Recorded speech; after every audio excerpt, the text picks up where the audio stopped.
반갑습니다. 우리 좌우 양옆에 있는 지체들 보고 이렇게 인사했으면 좋겠습니다. 당신을 보니 기쁨이 절로 납니다 라고 인사해 볼까요? 네, 우리 한 번 더 진심을 담아서 당신을 보니 기쁨이 절로 납니다. 다들 기쁘시죠? 네, 기쁜 거 맞죠? 네.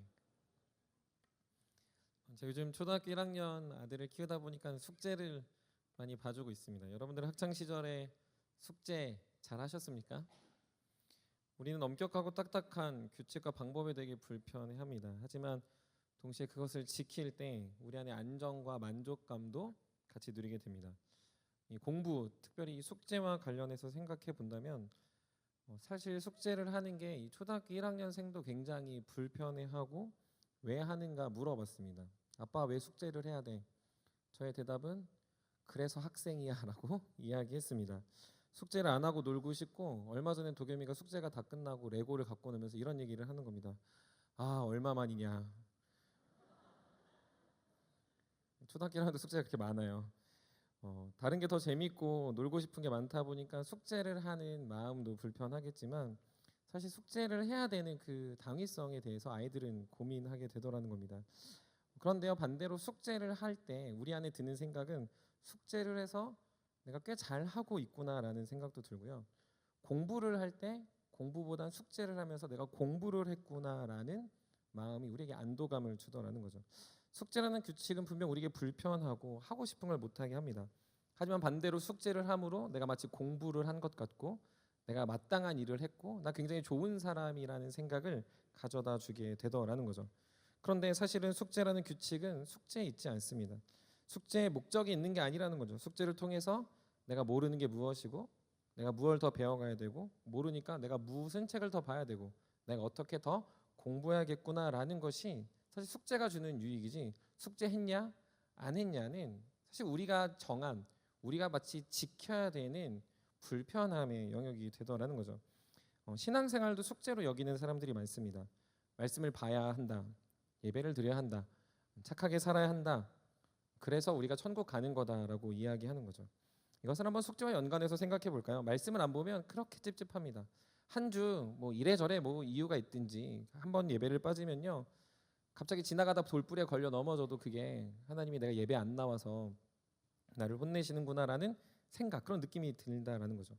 더군다나 내가 세상에 살아갈 때 착하게 살지 않을 때 내가 굉장히 큰 잘못을 하고 있다라는 감각이 듭니다. 왜냐면 나는 교회를 다니고 선하게 살아야 된다라는 숙제로 여기기 때문이죠. 그래서 차마 말을 못해요. 내가 교회 다니는지 신앙이 있는지 말 못하고 숨기고 숙제 못한 아이가 숙제해야 돼라는 부모님의 말을 듣기 싫어서 숙제가 없는 것처럼 사는 심정으로 세상에서 많은 그리스도인들이 신앙을 그렇게 대하더라는 거죠. 근데 놀라운 일이 생깁니다. 그거 하나 하면요 그렇게 기쁩니다. 예배 딱 나오잖아요. 나 예배 드렸어. 오늘 주님 나에게 축복 주실 거야. 말씀을 보면요 내가 세상의 말씀을 다 알진 못하지만 그 말씀 한 구절이 오늘 내 안에 너무 감격이 돼서 뭐 인스타에도 올리고 여기저기 말하고 뭐 대문에도 바뀌고 이런 일들이 생기는 거죠. 기도라도 할 손 치면 그 기도를 통해서 하나님이 나를 엄청 다가와 나에게 복 주시는 느낌을 받게 되더라는 거죠. 그래서 우리는 생각하죠. 우리가 해야 될 마땅한 걸 했음에도 불구하고 아, 나 신앙 좋네. 나 다 하고 있네. 라는 우리 스스로의 평가를 내리게 됩니다. 여러분들의 신앙생활은 어떠합니까? 숙제처럼 여기고 있습니까? 아니면 여러분들 정말 하나님을 사랑해서 오늘 설교 제목처럼 내추럴 앤 프리 자연스럽게 자유하게 그것들을 바라보고 있습니까? 여러분들의 신앙은 숙제를 다 끝낸 아이가 레고를 하며 아 오랜만이다 하는 것처럼 이걸 빨리 치워버리고 이걸 안 하니 찝찝하고 해서 그저 어쩔 수 없이 선택하는 겁니까? 아니면 이 예배에 담겨있는 의미, 말씀을 통한 깨달음, 기도를 통한 하나님과의 관계, 여러분들이 세상에서 선하게 살아가는 불편하지만 감격스러운 성도의 삶을 여러분은 더 원하고 말하지 않아도 더 자연스럽게 선택하려고 합니까? 사역을 하면서 듣는 말 중에 가장 많은 질문이 있다면 이런 겁니다. 목사님, 이런 건 어떻게 하는 겁니까? 라는 거예요. 다른 말로 하면 선택에 있어서 이건 어떻게 선택해야 됩니까? 라는 질문이죠. 학교를 선택할 때, 직업을 선택할 때, 어디로 이사를 갈 때, 가정에 문제가 생겼을 때, 감정에 문제가 생겼을 때, 싸움이 났을 때, 내 개인의 대소사들이 있을 때, 어떤 말을 잘 하고 싶을 때 청년들뿐만 아니라 성도님들도 질문을 하죠. 왜 질문을 할까요? 답을 원합니다. 그것에 답이 있을 것 같은 거죠. 그것에 답을 찾고 싶은 심정이 있습니다. 근데 여러분들 좀 실망할 수 있지만 답은 없습니다. 더 정확히 말하자면 저도 그 말을 딱 듣자마자 정답, 해답을 알 턱이 없습니다. 왜 그렇죠? 목사는 신이 아닙니다. 목사는요, 여러분들보다 더 나을 게 있는 존재가 아니죠. 목사도 여러분과 똑같은 사람이고요. 목사도 여러분과 똑같은 죄인이고 여전히 죄에 허우적대며 그 죄를 이겨내는 중일 뿐이기 때문이죠. 은혜 없이 살아갈 수 없는 게 공통점이라는 거예요. 그런데요, 목사는 말합니다. 무슨 말을 할까요? 저는요, 답을 말하는 게 아니라 그 사람의 상황과 환경 그리고 그 사람의 태도를 통해 하나님이 역사하셨던 원리와 원칙을 이야기합니다. 하나님의 사람들이 하나님과 동행해 보니 답이 아니라 누구는 이렇게 됐고 누구는 이렇게 됐으니 당신은 어디에 가깝습니까? 라는 원리의 원칙 그리고 그 안에 변화되지 않는 하나님의 대전제 핵심 가치 이것을 저희 청년부는 뭐라고 이야기하냐면 영원한 것이라고 이야기합니다. 하나님과 복음과 영혼 이런 영원한 것에 대해서 대화하며 풀어간다라는 것이죠. 그래서 오늘 설교 제목을 내추럴 앤 프리라고 정했습니다. 제가 20살 때부터 되게 좋아했던 어떤 누나의 싸이월드 대문의 글이었기도 했고 제가 그 다음부터 싸이월드 혹시 아세요? 죄송합니다. 표정이 싸이월드가 뭐야 이런 표정이어가지고 제가 시겁했는데 내추럴 앤 프리 그 후로 제 머리 바뀌었습니다. 신앙은 자유함과 자연스러움이구나 라는 것 때문에 그렇죠. 우리의 신앙은 기계적이고 고정적이지 않습니다. 답을 제시해주지 않습니다. 하지만 자유하고 자연스럽지만 그 속엔 배움이 있고요. 그 속엔 성장이 있고요. 그 속엔 사랑이 있고요. 그 속에는 우리의 예상하지 못했던 수많은 일들을 통해서 우리 안에 넘쳐나는 샬롬, 주님의 평안을 경험하게 된다는 거죠. 그런데 여기서 문제가 생깁니다. 여러분들 내추럴 앤 프리 이런 예를 들면 되게 이렇게 막 이렇게 뭐랄까요 자연에 온 것 같고 어제 사역반이 피톤치드 맞으러 저기 양지원 가서 공부했는데 그런 것처럼 이렇게 좀 이렇게 갑자기 행복해져요. 근데 여러분 기계적이다, 딱딱하다, 고정적이다 이러면 어떤 느낌이 들죠? 어떤 느낌이 드세요? 갑자기 저를 보는 느낌처럼 T를 만난 것 같고 꽉 막힌 J들인 것 같고 그 사람은 답정너인 것 같은 느낌 우리는 들어요. 저도 그래요. T인 저도 그래요. 그런데요, 그런 느낌이 들지만 신앙 안에서 굉장히 많은 사람들이 뭘 원하는 줄 아십니까? 내추럴 앤 프리보다 답을 찾는 기계적이고 고정적이고 딱딱한 걸 굉장히 원하는 거죠. 이게 되게 아이러니라는 겁니다.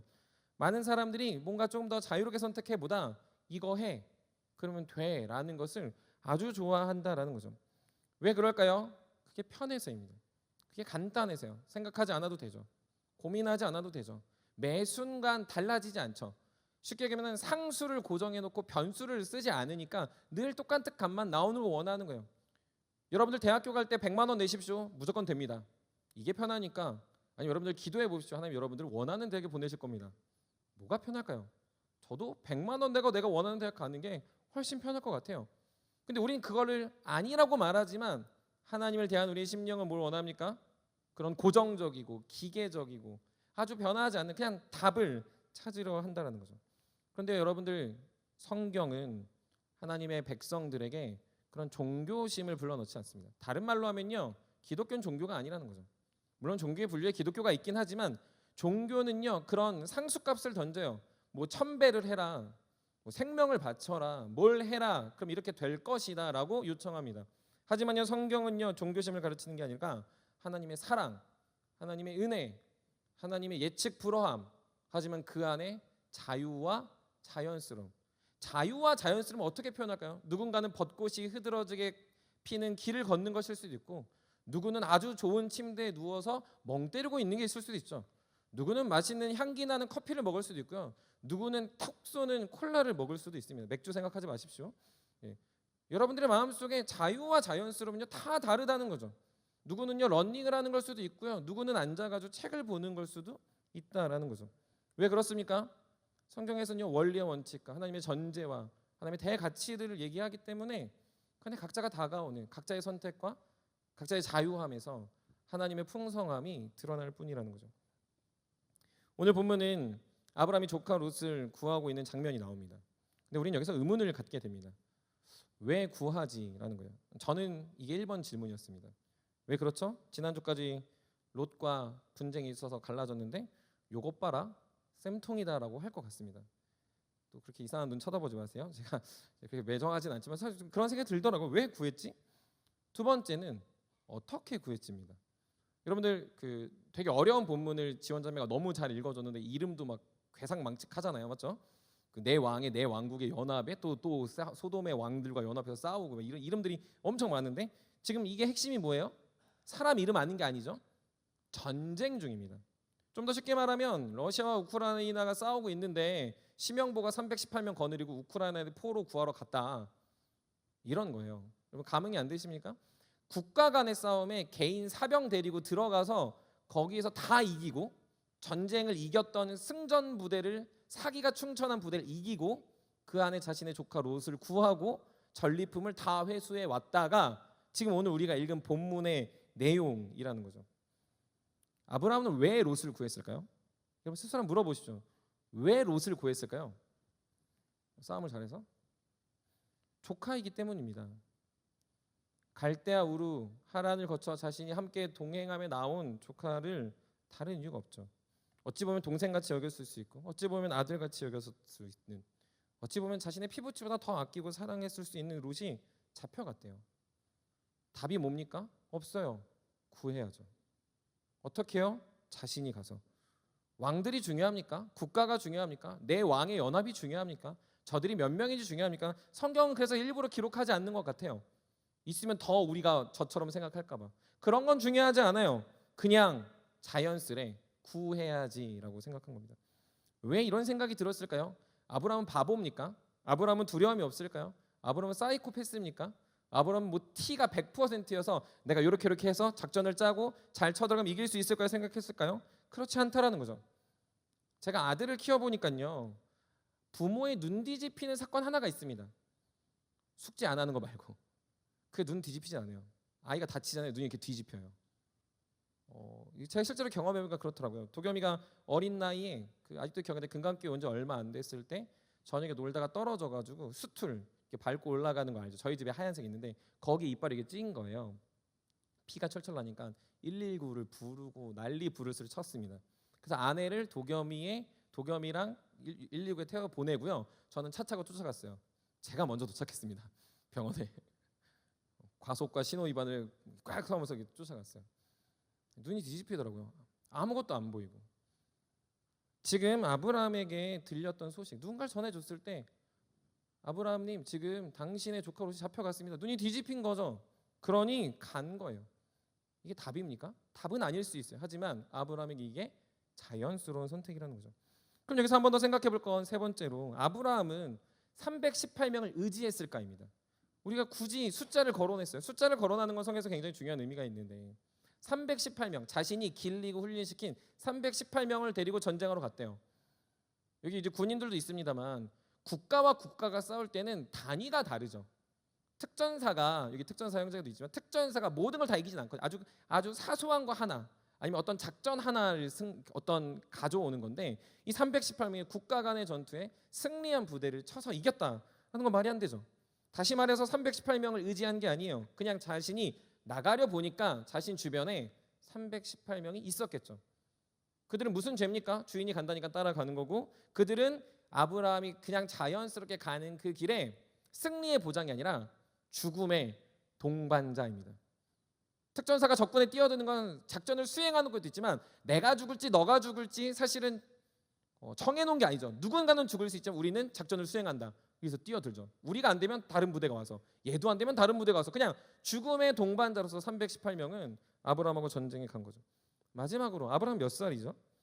대략 시작해서 보면 한 75세에서 그 이상 한 80세 언저리라고 볼 수 있습니다. 할아버지가 전쟁을 잘할까요? 여러분들이 잘할까요? 지민 형제가 더 잘할 겁니다. 이렇게 등치가 이렇게 커가지고 그렇죠. 운동하고 이런 사람이 잘하겠죠. 80세 할아버지가 무슨 운동을 하고 전쟁을 하겠어요. 그런데 그 죽음의 위기 앞에 자신의 나이도 잊은 채 자신을 던지는 거죠. 여러분 전쟁 났을 때 이렇게 해야 됩니까? 나라가 전쟁했을 때 내 피부치가 잡혀갔으니까 이렇게 하는 게 정답입니까? 여러분들은 저한테 와서 뭐라고 물으시겠어요? 우크라이나에 누가 살고 있거나 아니면은 그 이스라엘 누가 살고 있거나 해가지고 전쟁이 났을 때 여러분들 어떻게 해야 된다고 생각하십니까? 상식이나 답이나 납득할 논리가 이 순간에 필요한 게 아니죠. 자연스럽고 그게 자유한 선택은요, 내가 죽더라도 나와 함께 있는 사람이 같이 죽더라도 그 롯을 보기 위해, 롯을 살리기 위해 그 불구덩이 같은 그곳으로 뛰어드는 것, 그것이 아브라함이 선택한 복음의 여정, 믿음의 선택이라는 겁니다.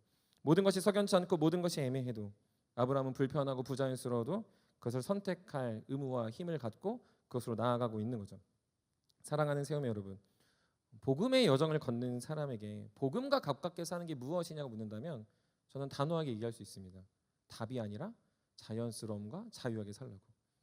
정답을 추구하면서 사는 사람이 정답을 찾는 게 아니고요, 복음 안에서 여러분들의 마음에, 여러분들의 심령에 논리를 초월하는, 상식을 벗어나는, 하지만 그곳에 생명이 있고 사랑이 있고 누군가를 향한 섬김이 있다면 그것이 자유와 자연스러움이라는 거죠. 오히려요, 기계적이고 고정적인 사람은요 훨씬 자신의 삶이 복음적이지 않을 확률이 높습니다. 고민하겠죠. 돈 얼마 줘야 돼? 얼마를 협상해야 돼? 내가 몇 명이 필요해? 그 중에 그 순간에 그때에 롯은 죽었을 거예요. 지금 사람을 잡아갔다는 거 얘 노예로 팔아버린다는 거거든요.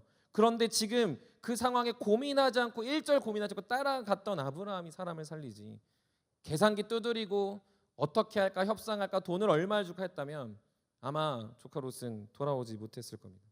여러분들, 복음의 여정을 걸어가는 사람에게 나타나는 생명을 사랑하는 삶, 주님의 가치를 위하는 삶, 하지만 남들이 볼 때는 그게 굉장히 불합리하고 상식적이지 않고 납득이 되지 않더라도 여러분들이 그것에 여러분들의 자유와 여러분들의 자연스러움이 묻어나고 있다면 그 삶은 주님이 원하시는 복음의 여정을 잘 걷고 있다는 거죠. 그래서 그렇게 살아가는 사람은요, 매때 매 순간 고민합니다. 정답을 감정이 호소하지도 않을 거예요. 누군가 했기 때문에 하려고 하지도 않을 겁니다. 하지만 우리는요, 어떤 선택은요 파격적일 거예요. 하지만 어떤 선택은요 굉장히 정통적일 겁니다. 언제는요 누군가가 모두가 이해할 수 있을 거예요. 하지만 언젠가는 이해하지 못할, 납득하기 어려운 삶을 살 겁니다. 그 모든 것의 총합, 그 모든 것의 자연스러움이 사람을 살려내고요, 그 모든 것의 선택의 연속들이 우리 안에서 영광과 평안과 은혜를 드러내는, 하나님을 드러내는 삶을, 복음을 드러내는 삶을 살게 되더라는 거죠. 그래서 아브라함은요 롯을 구하는 전쟁, 말도 안 되는 전쟁에서 318명으로 승리를 거두고 거기서 멈추지 않고 단까지 쫓아가 수많은 것들을 얻어 전리품으로 얻게 됩니다. 여러분, 여기서 단까지 쫓아갔다는 건 지금 사해, 여기 성경에서 염해라고 기록되어 있는데 지금 베델은 사실은 사해 바다 쪽에 있어요. 단은요 이스라엘 북쪽, 예수님이 사셨던 나사렛 근처가 단입니다. 그냥 엄청 쫓아가서 일망타진한 겁니다. 적은 인원이 엄청 많은 인원을 그렇게 이겼다는 거죠. 왜 그렇게까지 했을까요? 아브라함은 롯을 구할 뿐만 아니라 그들의 파렴치함, 그들의 악함, 그들의 어떠한 또 다른 일들에 대한 도모를 아브라함은 끝까지 뿌리째 뽑아내는 일을 감행하고 있다는 거죠. 누가 시킨 게 아니에요. 롯만 구해놓고 끝낸 게 아닙니다. 그들이 혹여 다시 쳐들어와 똑같은 일로 똑같이 할까 봐 그것에 대한 믿음의 결단으로 자연스럽게 살아갔다는 거죠. 사랑하는 여러분, 저와 여러분들에게도 이런 복음의 여정을 걸을 때 이런 자연스러움과 자유함이 우리 안에 있어야 됩니다. 그런 사람은요 열정적이에요. 그런 사람은요 영혼을 살려냅니다. 그렇게 살아가는 사람은요 정통적으로 살려낼 수 있고요, 비상식적으로 살려낼 수도 있습니다.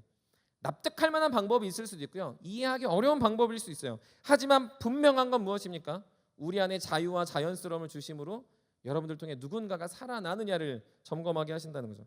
그것으로 끝나는 게 아닙니다. 그 안에서 살아내는 삶은요 계속해서 우리가 변화되고 세워지고 훈련되고 연합하는 일들이 있다는 거죠. 여러분들, 아브라함이 조카 롯을 구하러 가자고 했을 때 318명은 뭐라 얘기했을까요? 그런데 그 앞에 돼 있죠. 길리고 훈련된 318명. 아브라함 같이 생각하는, 아브라함이 복음의 여정을 걷고 있는데요, 318명도 그것에 동의한 거예요. 납득하기 어려운 것에 동의한 거죠. 납득하기 어려운 아브라함의 자연스러움이고 아브라함의 자유인데 그것에 마음을 합하여 같이 전쟁, 죽음의 불구덩이로 뛰어들자고 한 거죠. 무엇을 보여줍니까? 자연스럽고 자유하게 살아가는 사람은요, 그렇게 살아가는 사람들이 주변에 생기는 거예요. 예전에는 나만 이렇게 미친 듯이 살아가는 것 같았는데 어느 순간 미친 놈이 둘이 된 거죠. 어느 순간 나 혼자 리더하고 나 혼자 열심히 살아가는 것 같았는데 이제는 내 주변에 그런 사람이 점점 더 많이 생기면서 함께 미친 짓을 하고 있는 거예요. 근데 어느 순간엔 그들이 사람을 살리고 함께 훈련되고 변화되어 그 공동체가 그 상황이 하나님의 영광과 은혜를 드러내게 되더라는 겁니다. 아브라함 링컨이 남북으로 나뉘어 전쟁할 때 북측의 지도자로 세운 사람이 굉장히 중요한 사람입니다. 여러분들도 아마 들어보셨겠지만 아브라함 링컨을 굉장히 비판하고 비난하고 그 사람이 어떤 정적과 같은 역할을 했던 사람입니다. 그 사람은 늘 아브라함 링컨에 대해서 비판할 뿐만 아니라 그 사람이 지도자인 것에서 굉장히 불평을 토로했어요. 하지만 북측의 전쟁 지휘관, 오늘날 때문에 국방부 장관을 세울 때, 북측의 국방부 장관을 세울 때 아브라함 링컨은 에드윈 스탠트라는 사람을 세웁니다. 자신의 가장 정적 같은 사람, 자신을 비판하고 비난하는 사람을 세웠죠. 그런데 놀랍게도요, 이 사람을 국방부 장관, 북부의 전쟁 사령관으로 세우고 나서 북측은 갑자기 전세가 역전하여 이 남북 전쟁을 승리로 가져가게 됩니다. 그리고요, 이 스탠턴은 그 아브라함 링컨 사후에 이런 유명한 말을 남겼습니다. 아마 들어보셨을 텐데, 여기 가장 위대한 지도자가 누워 있습니다라는 말을 했어요. 이 본문 이 내용을 보면서요, 그런 생각을 했습니다. 아브라함 링컨 이 사람을 살 때 많은 사람들이 뭐라고 얘기했을까? 측근은 뭐라고 얘기했을까? 북측의 지도자들은 뭐라고 얘기했을까? 가장 핵심 지도자인 링컨을 비난하고 비판하는 사람이 정말 중요한 전쟁 지휘관의 역할을 수행하려고 할 때 아브라함 링컨을 향해서 얼마나 많은 사람들이 비난하고 비판하지 않았을까? 그 자리가 내 자리라고 말하는 사람은 없었을까? 그것이 부자연스럽다고 말하는 사람은 없었을까?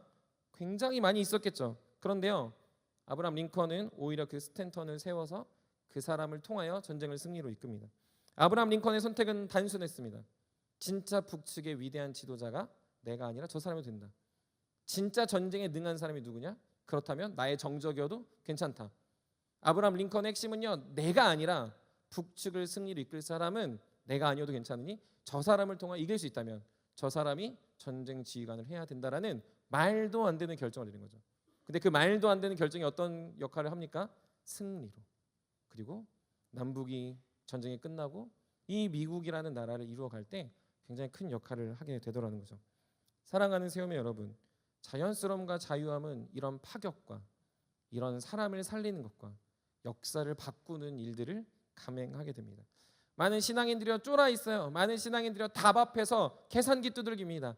많은 청년들이요 믿음의 도전을 하기보다는요 답을 찾아요. 숙제가 뭡니까? 라고 묻고 있다는 거죠. 많은 사람들이요 자유하지 않아요. 더 나아가 자연스러움을 사라졌습니다. 요한복음 8장에서 말하는 것처럼 진리를 알지니 진리가 너희를 자유케 하리라 라는 말씀은 다 잊어버리고 진리를 아는 우리가 가장 부자연스럽게, 가장 기계적으로, 가장 고정적으로 사는 거죠. 우리 인생의 상속감만이 나를 이끄신다라고 생각하는 믿음 없는 태도를 많은 사람들이 살아가더라는 겁니다. 여러분들 그런 삶은 복음의 여정을 걷고 있는 게 아닙니다. 그런 사람은요 롯과 같이 사는 거예요. 그런 사람은요 세상이 원하는 대로 살아가고 있다라는 거죠. 하나님이 저와 여러분들이 원하시는 삶은 무엇입니까? 진리를 알았으면 자유하게, 자연스럽게 영혼을 살리고 주변을 훈련시키고 그런 것들이 더 확장되고 나타나 하나님의 나라가 이 땅에 임하게 하는 평안의 전달자, 평화의 전달자, 샬롬의 전달자가 되라고 이야기하는 겁니다. 그때마다요 미쳤다, 멍청하다, 어리석다, 너 제정신이냐는 소리를 들을 수 있습니다. 근데 잊지 마십시오. 그런 선택이 여러분의 자유하다면, 그런 선택이 여러분 안에 자연스럽다면 주님 때문에, 주님의 복음 때문에, 내 앞에 있는 사람을 살려야 되기 때문에, 공동체를 살려야 되기 때문에, 이 나라를 살려야 되기 때문에라는 자연스러움이 여러분들이 올라오고 있다면 그것이 여러분들의 해법이요, 그것이 주님이 원하시는 길인 줄 믿습니다. 바라기는 사랑하는 세움의 모든 청년들이 그렇게 믿음 생활을 걸어갈 수 있는 복음의 청년들 되시기를 주님으로 간절히 축복합니다. 자연스러운 선택을 늘 하십시오. 여러분들에게 주어지는 영혼을 살리는 일, 공동체를 살리는 일을 고민하시며 매번 매때 매시간 고민하면서 살아가십시오. 그때 그 순간, 그 시간은 조금 어렵고 납득이 어렵다 하더라도 그 시간이 지나고 나면 318명의 승리보다 아브라함이 조카 롯의 얼굴을 봤을 그 마음을 생각하며 목숨을 걸고 돌아왔는데 내가 죽은 게 아니라 눈과 눈을 마주하며 조카 롯을 바라볼 수 있는 은혜가 아브라함에게 있을 때 아브라함 무슨 생각을 했을까요? 잘했구나, 나 되게 잘했네, 이게 정답이었네, 하나님 나에게 원하셨네라는 마음을 주셨을 거라 생각합니다. 여러분들도 그런 거 하십시오. 그게 믿음이고 그렇게 살아가는 게 신앙입니다. 여러분들에게 부자연스러움이나 기계적이나 답을 요구한다면 벗어버리고 오히려 여러분들을 만드시고 여러분들과 동행하신 하나님의 손길 안에서 자연스럽게 그리고 자유하게 사셔서 하나님의 사람과 하나님의 공동체와 기뻐하며 살아가는 우리 사랑하는 세월의 모든 청년들이 되시기를 주님으로 간절히 축복합니다. 말씀을 마무리합니다. 신앙인의 삶은 불편한 것 투성입니다. 그래서요, 정답을 원해요. 너무 아이러니합니다. 주의를 주님께 온전히 드리는 것, 세상에서 거룩하게 살아가는 것, 주님의 뜻을 찾고 구별하는 것, 죄다 답이 있는 것 같은데 죄다 나에게 뭔가 요청하는 것 같아서 우리가 불편하고, 그래서 요 정도만 하라고 말했으면, 요것만 하면 된다고 말하는 숙제처럼 주어지면 진짜 잘할 것 같은데 숙제가 아니라 더 늘어나는 거죠. 주일 예배도 드려야 될 것 같고, 라이트하우스도 나와야 될 것 같고, 샘터도 해야 될 것 같고, 말씀도 봐야 될 것 같고, 숙제가 늘어가는 인생이라 여기고, 어린아이의 그 안식처럼 진짜 오랜만이네. 나의 개인 시간은 사라지고 나의 어떠함은 사라지고 나의 기쁨은 사라지는 것에 우리는 괴로워합니다. 고민하죠. 이게 맞나? 이 답이 맞나? 이게 정답인가? 과연 이렇게 사는 게 맞는 것인가? 이렇게 살아가도 되는가? 이렇게 살면 바보 되는 거 아닌가? 세상 사람 나를 어떻게 바라보는 것인가? 회사에 가서 교회 간다고 하면 미친놈이란 소리나 듣지, 잘했다 칭찬하는 소리는 거의 없고, 나는 좀 어떻게 버티고 살아간다 하더라도 세상에서 많이 무너져 있는 그리스도인들을 바라보며 나도 동일하게 비난받는 소리에 내가 이렇게 살아가는 것조차 싫어지는 인생 속에 우리는 정답을 원합니다. 기계적인 것을 원해요. 고정적인 상습값을 원합니다. 여러분, 그러나 하나님은 그럴 때일수록 요청합니다. 자유하고 자연스럽게, 내추럴 앤 프리. 복음이 여러분들을 이끄시는 대로, 복음이 원하는 대로, 그것은요 탑이 주어지지 않았어요. 하지만 하나님은 원하고 계십니다. 여러분들에게 스며든 자유함이, 여러분 안에 가득한 자연스러움이 사람을 살릴 수 있도록, 여러분들의 삶을 통하여 하나님의 영광과 은혜가 드러날 수 있도록, 여러분들은 여러분들의 본성 그대로 살아갈 때, 변화된 본성과 복음의 역사로 여러분들의 마음을 계속 이끌어갈 때, 여러분들의 자리는 반드시 승리와 기쁨이 넘쳐날 줄 믿습니다. 그때 말하겠죠. 318명이 승리했다가 아니고요, 그때 아브라함이 조카 롯을 끄집어내며 그 봤을 그 감정, 그 기쁨, 그 은혜가 우리에게 있을 거라는 거예요. 내가 318명이 있나 이런 건 중요하지 않아요. 조카 롯을 구하려고 다 버리고 갔는데 조카 롯을 구했다면 그거면 된 거예요. 도겸이가 다쳐서 도겸이를 응급실에 보내서 도겸이가 아무렇지 않다면 그거면 된 거거든요. 뒤집어졌던 눈이 내려오는 거예요. 우리의 신앙도 마찬가지입니다. 주님의 영광과 복음을 위해서 나를 움직이고 있다면, 여러분들에게 자연스럽게 그것들에 전력 투구하고 있다면 사십시오. 그 끝에 기쁨이 임하게 된다는 거죠. 여러분, 그러나 여기서 하나 더 기억할 게 무엇인 줄 아십니까? 그렇게 사신 분이 있어요. 그렇게 우리를 위해서 아무것 제지 않고 내려오신 분이 있어요. 바로 예수 그리스도입니다. 그분은요, 아브라함이 조카 롯을 구하러 갔던 단 끝까지 쫓아간 것 이상으로 높고 높은 그곳에서 낮고 낮은 이 땅에 친히 내려오신 분이에요. 그분은요, 지금도 여러분을 기다리고 계세요. 그분은 눈 뒤집어져서 내가 어떻게 하면 살아날 수 있을까, 내가 어떻게 하면 주님의 영광을 위해 살아갈 수 있을까, 옆에서 계속 외치고 계신다는 거죠. 그분의 자연스러움과 그분의 자유는요, 우리를 구하는 것에 올인했습니다. 그분의 자연스러움은요, 나를 만나기 위해 올인했다고요. 여러분들을 살려내기 위해 몸에 있는 온 물과 피를 쏟으시면서 주님 우리에게 달려오셨다고요.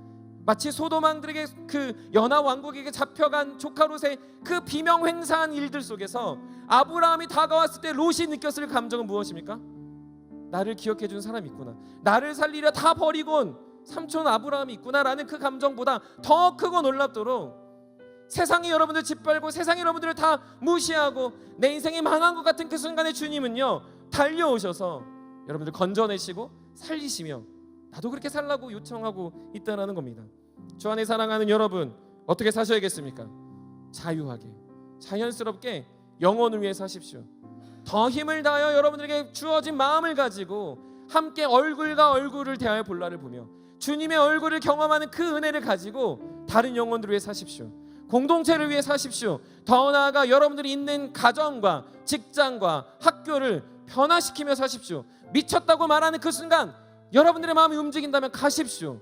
그곳에 주님의 평화가, 주님의 은혜가 있을 겁니다. 설령 죽는다 하더라도 그렇게 살아냈던 사람들은 반드시 후속 주자들이 또 다른 누군가가 생겨나 그곳에 하나님의 복음이 심겨지게 되더라는 거죠. 바라기는 세움의 청년들이 복음의 여정을 걸어갈 때 이런 믿음의 청년들 돼요. 아무도 안 된다 할 때, 아무도 할 수 없다 말할 때, 상식과 논리와 상수값이 난무할 때 변수 같은 인생들이 되십시오. 여러분들이 이 세상의 변수가 되셔서 이 세상에 기독교가 소망이 있구나라고 하는 시발점이 되십시오. 우리가 못하면요 50기가 할 거예요. 지금 중3들이 잘하고 있대요. 우리가 못하면요 초등부 애들이 할 거예요. 우리가 못하면요 저기 도겸이 또래 애들이 할 거예요. 우리는 그렇게 살아가는 자유와 자연스러움을 보여주면 됩니다. 그렇게 살아가면요 언젠가 이 땅에 진정한 복음, 진정한 하나님의 나라가 이루어질 줄 믿습니다. 사랑하는 세움의 청년들이 그렇게 살아가고 그렇게 은혜의 해를 선포하는 우리 모두가 되시기를 주님의 이름으로 간절히 축복합니다. 우리 다 같이 일어나서 은혜의 해 우리 같이 찬양하도록 하겠습니다.